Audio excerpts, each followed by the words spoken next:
Hey guys, welcome back. तो इस video के अंदर हम क्रिप्टो करेंसी बिल के रिगार्डिंग लेटेस्ट जो अपडेट आई है वो आपसे शेयर करेंगे। और अगर आप अभी तक क्रिप्टो करेंसी बिल के रिगार्डिंग इंडिया में क्या प्रोग्रेस हुई है उसको फॉलो नहीं कर रहे हैं तो हमारा जो प्रीवियस वीडियो है जो हमने 13 फेब को पोस्ट करा था, इसको जरूर एक बार आप चेक करिए पूरे सिनेरियो के साथ अपडेटेड होने के लिए। उसके बाद ही आप ये वाला वीडियो जो है वो देखिएगा। तो अभी लेटेस्ट अपडेट के अंदर अनुराग ठाकुर जी जो इंडिया के अंदर minister of state for finance है, मतलब क्रिप्टो करेंसी का जो बिल है और जो फाइनेंस के जो बिल्स आ रहे हैं वो इनके अंडर ही बेसिकली आते हैं। तो इन्होंने यहाँ पर क्रिप्टो करेंसी बिल के रिगार्डिंग एक इंटरव्यू में अपने व्यू पॉइंट्स यहाँ पर दिए हैं। ये इंटरव्यू ईटीवी भारत ने लिया था। तो चलिए इस इंटरव्यू में सुनते हैं अनुराग ठाकुर जी ने क्रिप्टो करेंसी बिल के रिगार्डिंग क्या बोला है। अच्छा, मैं ये पूछना चाहता हूँ सर, क्रिप्टो करेंसी को भी लेकर काफ़ी चर्चा चल रही है। क्रिप्टो करेंसी को लेकर सरकार की क्या योजना है, कैसे रेगुलेट करेंगे, क्या इस पर टैक्स भी लगाएंगे? आपने बहुत महत्वपूर्ण प्रश्न पूछा है क्योंकि मैं देखता हूँ सोशल मीडिया में भी इसके कुछ ना कुछ चलता रहता है। यहाँ पर 2 मिनट के लिए मैं पॉज करूंगा और सबसे पहली चीज़ मैं ये बोलना चाहूँगा, इन्होंने जो यहाँ पर एक ये लाइन बोली है कि मैं देखता रहता हूँ कि सोशल मीडिया पे इसके बारे में कुछ ना कुछ चलता रहता है। तो आई एम श्योर यहाँ पर हम लोग जो रेगुलरली ट्वीट कर रहे हैं और यहाँ पर अनुराग ठाकुर जी को टैग कर रहे हैं, बाकी एक्सचेंज के ओनर्स और हमारी पूरी इंडस्ट्री जो एफर्ट डाल रही है वो यहाँ पर नज़रअंदाज नहीं हो रही है, जो एक अच्छी बात है। चलिए आगे सुनते हैं इन्होंने क्या बोला है। सबसे पहले तो बोर्ड आरबीआई ने एक रेगुलेटर के नाते प्राइवेट क्रिप्टो करेंसी पर प्रतिबंध भी लगाया, तो उसके बाद सुप्रीम कोर्ट का निर्णय आया।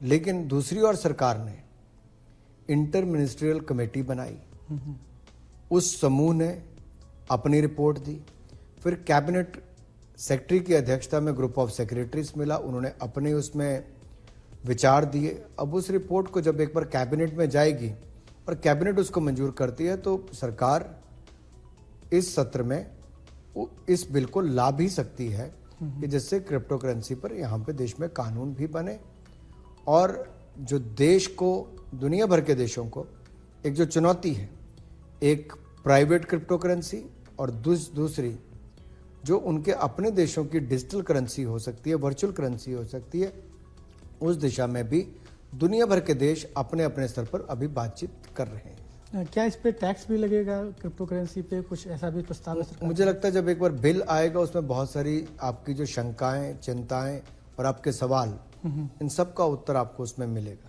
तो जैसा आपने इंटरव्यू में देखा, यहाँ पर अनुराग ठाकुर जी ने फिर से ये चीज़ बोली है कि यहाँ पर गवर्नमेंट ने आईएमसी कमेटी बनाई थी जिनकी रिस्पॉन्सिबिलिटी थी क्रिप्टो करेंसी के ऊपर वो रिपोर्ट और एक बिल बनाए जो इनको सबमिट हो चुकी है। और ओवरऑल इस बिल के बारे में हम पहले भी काफ़ी बार बात कर चुके हैं कि ये अगर ओवरऑल हम रिपोर्ट और अगर इस बिल को देखते हैं तो ये क्रिप्टो करेंसी के टोटली अगेंस्ट है, कंप्लीटली बैन करने की बात होती है। लेकिन इन्होंने जैसा यहाँ पर ऐड किया कि उसके बाद हमने और भी डिपार्टमेंट से उनसे भी बात करा, उन्होंने भी अपने यहाँ पर सजेशन दिए और अब हम यहाँ पर ये प्लान कर रहे हैं कि आने वाले टाइम के अंदर हम जो कैबिनेट है उनके सामने इसको प्रेजेंट करेंगे। तो यहाँ पर 2 चीज़ हो जाती है। पहले कि अगर आपने अनुराग ठाकुर जी के जो स्पीचेस थी लोकसभा के अंदर अगर आपने उसको देखा हो तो वहाँ पर उन्होंने ये चीज़ बोली थी कि बिल यहाँ पर बन चुका है और उसको जल्दी हम लोकसभा में सबमिट भी करेंगे तो उसके ऊपर डिस्कशन होगा। लेकिन यहाँ पर इस इंटरव्यू के अंदर उन्होंने बोला कि यहाँ पर जो कैबिनेट है पहले उनके पास जाएगा। और अगर आपको नहीं पता है तो कैबिनेट मिनिस्टर्स ऑफ इंडिया जो होते हैं, ये हर डिपार्टमेंट के जो मिनिस्टर्स होते हैं वो होते हैं, तो उनके पास यहाँ पर बिल जाता है तो वो उसके ऊपर अपना व्यू पॉइंट देते हैं कि हाँ उसको अप्रूव करा जाए या उसको डिसअलाउ करा जाए या कुछ चेंजेस करे जाएं। तो अब इन्होंने इस इंटरव्यू के अंदर ये चीज़ बोल दी कि यहाँ पर कैबिनेट के पास जाएगा। तो ये थोड़ा सा अब सस्पेंस फिर से यहाँ पर और क्रिएट हो गया कि पहले ये कैबिनेट पे जाएगा फिर लोकसभा में आएगा या ये सीधे लोकसभा में आएगा, कैबिनेट पे अप्रूव हो चुका है। तो वो यहाँ पर एक और सस्पेंस है जो यहाँ पर बनता है। लेकिन एक बात तो यहाँ पर तय है इस इंटरव्यू को देख के और पास्ट के स्टेटमेंट्स को देख के कि यहाँ पर करेंटली जो पूरी फाइनेंस मिनिस्ट्री है वो एक ही बिल को देख रही है और वो आईएमसी का बनाया हुआ बिल है। अब वो बिल एग्जैक्टली सेम है या डिफरेंट है वो हमको टाइम आने पे ही पता चलेगा। दूसरी यहाँ पर एक चीज़ इन्होंने ये और बोली है कि ये जो बिल है इसको लाया जा सकता है। इन्होंने ये नहीं बोला कि हम लेके आएंगे, लाया जा सकता है। तो उसमें प्रोबेबिलिटी ये भी हो सकती है कि शायद ये बिल को लेके आए या फिर हो सकता है वो फिर से डिले हो जाए, जैसे पास्ट के अंदर भी जो बिल्स थे वो डिले हुए थे। तो वो दैट इज़ समथिंग जो हमको देखना पड़ेगा, जो टाइम आने पे यहाँ पर पता चलेगा। लेकिन एक चीज़ बहुत साफ है, जैसे कोई भी बिल होता है, कोई भी मुद्दे की बात होती है तो वहाँ पर मिनिस्टर्स अगर बिल बना लेते हैं तो उनको पता होता है कि एग्जैक्टली यहाँ पर क्या चीज़ करनी है। लेकिन क्रिप्टो करेंसी के जब बिल की बात आ रही है तो वहाँ पर कोई एग्जैक्ट आंसर नहीं मिल रहा है कि वो पूरा बैन करेंगे या नहीं बैन करेंगे। जैसा इन्होंने यहाँ पर ये भी पूछा कि टैक्स की एक इन्फॉर्मेशन आ रही है कि 18% जीएसटी वगैरह लगेगा, तो ऐसा कुछ टैक्स लगने वाला है, तो उसके ऊपर भी कोई क्लियर आंसर नहीं दिया।